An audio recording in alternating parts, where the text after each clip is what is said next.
Un saludo fraterno a la Pontificia Universidad Católica de la ciudad de Quito y del Ecuador. Mi nombre es Luis Tino Solís.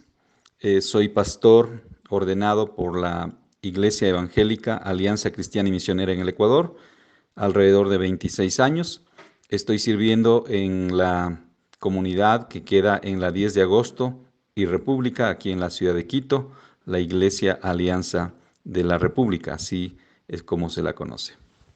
Respecto a la primera pregunta acerca de la situación de los migrantes en el siglo I, cabe mencionar que el pueblo de Israel era un pueblo migrante. Habían vivido en Egipto, luego durante 40 años en el desierto, hasta llegar a la tierra que Dios les había prometido. Y en cierta manera ellos siempre fueron migrantes, hasta que Jesús llegó y Jesús mismo experimenta la situación crítica, difícil de lo que implica ser un migrante, porque siendo niño, antes de cumplirse los 2 años, el rey Herodes mandó asesinar a todos los niños menores de 12 años, perdón, de 2 años, para que en esa matanza muriera también Jesús, el rey de los judíos que se hablaba que había llegado. Y es así que José, María y el niño Jesús huyen hacia Egipto. Allá vivieron algunos años hasta la muerte de Herodes y luego regresaron a su país de origen. Entonces la situación de la migración era muy conocida para Jesús propia y creo que esto hizo que él tuviera una afinidad muy grande, ¿no? Aparte de eso, en Jerusalén había muchas personas de diferentes lados viviendo ahí. Recuerden que Roma estaba gobernando, el Imperio Romano gobernaba Palestina y había muchas familias extranjeras viviendo entonces en territorio eh, eh, judío o israelita. Cabe mencionar que en la tierra de la Palestina, por ser un territorio estratégico, en algunas ocasiones hubo guerras, persecuciones y muchas familias de los países vecinos también se refugiaban alrededor del pueblo de Israel. Entonces, en el tiempo de Jesús, por ejemplo, tenemos el milagro que Jesús hace con una mujer sirofenicia que había llegado con un flujo de sangre y que había gastado mucho dinero en médicos y llegó a ver a Jesús. Jesús tuvo misericordia de ella cuando ella tocó su manto y quedó sana. Hay ejemplos así de cómo el Señor Jesús, aunque él no salía mucho del territorio de Israel, porque dice la Biblia que él vino a los suyos, pero los suyos no le recibieron. Sin embargo, él tuvo un buen trato con aquellas personas que se acercaron con fe a él, en este caso inmigrantes. El pueblo de Israel y el mismo Señor Jesús, con respecto a la pregunta 2, tenían muy claro lo que significaba ser un inmigrante. En Éxodo 26:5 se les recuerda que ellos son un pueblo que está migrando en la tierra, son extranjeros, dice. Y el pueblo de Israel recibió de parte de Dios el mandato de cuidar de los inmigrantes, de los huérfanos y de las viudas. Estos tres grupos consistían, en cierta manera, el eje fundamental del ministerio también de Jesús, la atención para los desvalidos, los necesitados, los afectados. Cuando llega Jesús a predicar al pueblo de Israel, muchos de ellos no creían en Jesús, no querían dar crédito a que había llegado el Mesías. Es por eso que en la misma tierra de ellos, en Galilea, Jesús no pudo hacer muchos milagros, pero sí en las ciudades alrededor, en los pueblos vecinos, donde Jesús se manifestó con poder, con gloria y también con su poder curando, sanando y levantando a los enfermos. Entonces, vale decir que la visión de Jesús con respecto a los migrantes, al ser Él un migrante también, porque Él vino desde el cielo, dejó su trono de gloria, dejó su séquito de ángeles para venir a vivir como un mortal común, como un ser humano común, siendo el Hijo de Dios encarnado, hecho hombre. Así nos dice la Biblia. Lucas 19:10 dice que Jesús vino a buscar y a salvar a los que se habían perdido. Como el pueblo de Israel había rechazado esta promesa de salvación, la promesa de salvación se extendió entonces para los que estaban fuera de Israel, para los migrantes, diríamos, para los necesitados. Dentro de ellos, los más golpeados por las crisis, por las situaciones políticas propias que se daban en el imperio.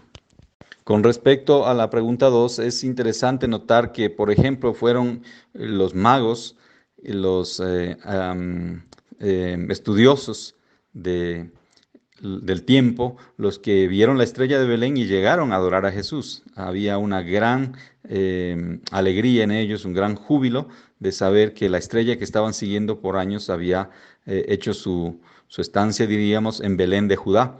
Y fueron ellos los que vinieron primero a saludar al niño Jesús. Fue la novedad para los países vecinos, los migrantes, diríamos, que llegaron a Israel con esa firme convicción de adorar al niño Jesús, de reconocerle al Hijo de Dios que había venido a la tierra.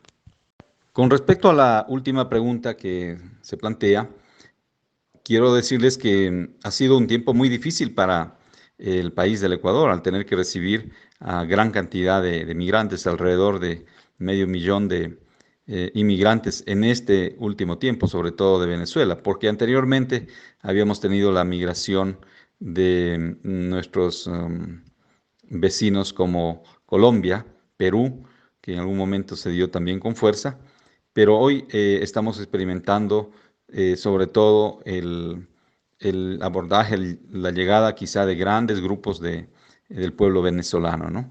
Para nosotros como iglesia no ha sido fácil atender a todos, pero en lo que se ha podido, se ha logrado apoyarles con trabajo, con canastas de víveres, con ropa, vituallas y también en alguna manera, quizá temporal, con hospedaje. De alguna manera la iglesia se ha organizado también para tener grupos de asistencia para ellos. Hemos formado también células de familias, de hogar, para darles atención un poco más personalizada, buscar la manera de apoyarles, ¿no? Es así que hoy en día, por ejemplo, en nuestro templo también tenemos personas venezolanas que colaboran con nosotros y están, por supuesto, afiliados, están cumpliendo con su horario de trabajo y también la iglesia cumple con ellos. Ha sido una forma de ayudarles. La otra área en que la iglesia ha cubierto esta necesidad de los hermanos venezolanos ha sido también el tema de la salud. Hemos puesto a disposición de ellos un consultorio médico y también medicina gratuita. En algún momento se hizo una colecta entre todas las iglesias cristianas evangélicas de la Alianza aquí en el Ecuador y se envió una ayuda económica.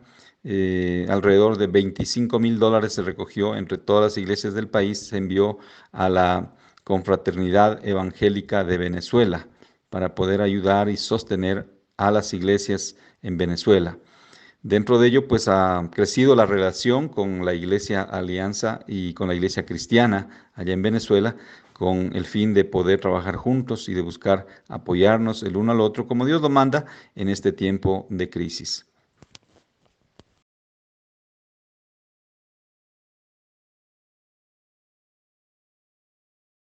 De Venezuela, ¿Por qué decide salir de su país? por la situación económica que se encuentra el país. ¿Ya tiene familia aquí? No, ¿Cuáles han sido las dificultades que ha tenido para llegar aquí?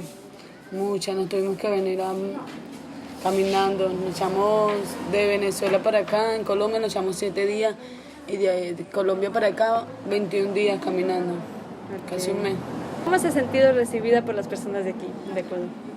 Bueno, no es que muy bien, pero sí, gracias a Dios, bien, entre lo que cabe, bien. ¿A qué se dedica? ¿Cuál es su trabajo? Bueno, ahorita yo me dedico a trabajar vendiendo jugo de naranja. Okay. ¿Ha pensado en tener la oportunidad de tener un trabajo estable aquí? Si Dios me lo permite, sí quisiera tener un trabajo estable. Okay. ¿Por qué le ha resultado difícil obtener ese trabajo si es que decide? Por ser extranjera Por es ser muy extranjera. difícil. ¿Cuál pensaría que es su mayor sueño? Mi mayor sueño, que mis hijos sea alguien en la vida, un bachiller, alguien aquí. A pesar de todo que seamos extranjeros, vine a buscar eso, un título para mis hijos, aquí una educación. ¿Desearía volver a su país? Más adelante, claro, Sí. algún día tengo que estar en mi país. ¿Ha sentido algún tipo de discriminación de las personas de aquí? Sí. Sí.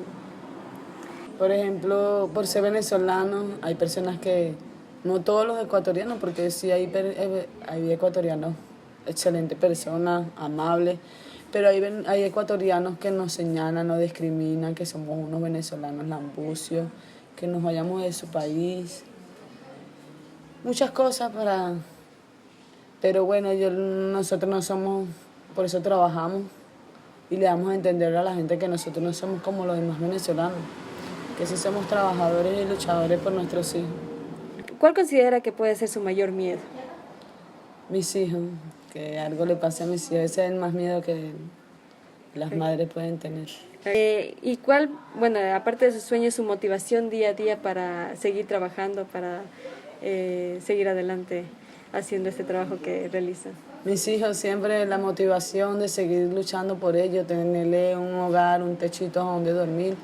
Mis hijos, el día a día ellos es lo que me entusiasman para yo seguir adelante, me dan fuerza, valor y valentía para estar el día a día.